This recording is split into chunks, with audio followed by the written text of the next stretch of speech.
ওরে কেমন করে ঘুমাও তুমি,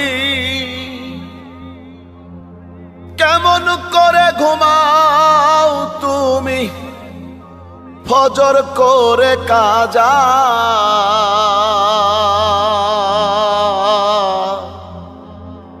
এমনও তো হতে পারে